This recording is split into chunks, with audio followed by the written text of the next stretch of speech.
ഏത് നൈപുണ്യമാണ് RSS നേതാവ് ഹെഡ്ഗേവാർ വികസിപ്പിച്ചിട്ടുള്ളതെന്ന് പാലക്കാട് നഗരസഭ അധികൃതർ വ്യക്തമാക്കണമെന്ന് രാഹുൽ മാങ്കൂട്ടത്തിൽ MLA. ഒറ്റ RSSകാരും സ്വാതന്ത്ര്യ സമര സേനാനികളുടെ പട്ടികയിലില്ല. പേരില്ലാത്തതിന്റെ ക്ഷാമം രാജ്യത്തെ വിഭജിച്ചവരുടെ പേര് നൽകിയല്ല നഗരസഭ തീർക്കേണ്ടത്. അത്തരത്തിൽ പേര് നൽകിക്കൊണ്ടുള്ള ഒരു സ്ഥാപനം പാലക്കാട് ഉയരാൻ കോൺഗ്രസ് സമ്മതിക്കില്ല. നെഹ്റുവിന്റെയും EMSന്റെയും പേര് ഒരു സ്ഥാപനത്തിനും രഹസ്യമായി നൽകിയിട്ടില്ല. RSSന്റെ പാരമ്പര്യ ഭൂമിയിൽ വീട്ടിലെ വളർത്തുമൃഗങ്ങളുടെ പേര് നൽകിയാലും കുഴപ്പമില്ല. പൊതുവിടത്തിൽ അത് അനുവദിക്കില്ലെന്നും പ്രതിഷേധം തുടരുമെന്നും രാഹുൽ മാങ്കൂട്ടത്തിൽ MLA പറഞ്ഞു. ഇവർക്ക് അത്തരത്തിലൊരു പേര് കൊടുക്കാനാണെങ്കിൽ ഏതെങ്കിലും ഒരു സ്വാതന്ത്ര്യ സമര സേനാനിയുടെ പേര് കൊടുക്കാൻ കഴിയില്ല. എന്താണ് കാരണം? ഒറ്റ RSSകാരൻ പോലും ഈ രാജ്യത്തിൻ്റെ സ്വാതന്ത്ര്യ സമര സേനാനികളുടെ പട്ടികയിലില്ല.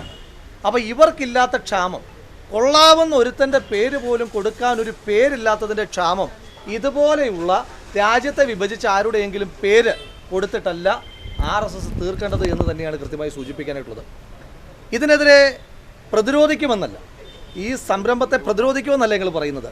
ഇങ്ങനൊരു സ്ഥാപനം, ഹെഡ്ഗേവാറിൻ്റെ പേരിൽ ഇങ്ങനൊരു സ്ഥാപനം പാലക്കാട് ഉയരില്ല എന്ന് ഉറപ്പിച്ച് പറയുന്ന തരത്തിലുള്ള പ്രതിരോധങ്ങളല്ല പ്രതിഷേധങ്ങളുമായിട്ട് ഞങ്ങൾ മുന്നോട്ട് വരും. നടത്തില്ല.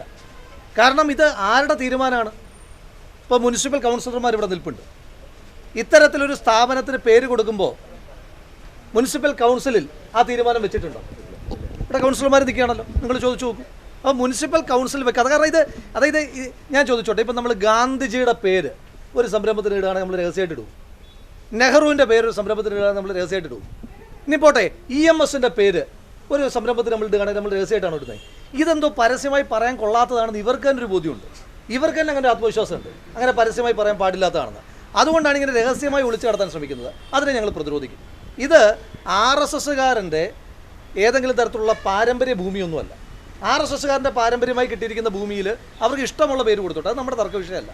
അതെന്ത് കൊടുത്തോട്ടെ, അതിപ്പോൾ RSS നേതാക്കന്മാരുടെ പേരോ അതല്ലെങ്കിൽ അവരുടെ വീട്ടിൽ ഏതെങ്കിലും വളർത്തുമൃഗങ്ങളുടെ പേരോ എന്ത് വേണമെങ്കിലും കൊടുത്തോട്ടെ, നമുക്ക് പരാതിയില്ല.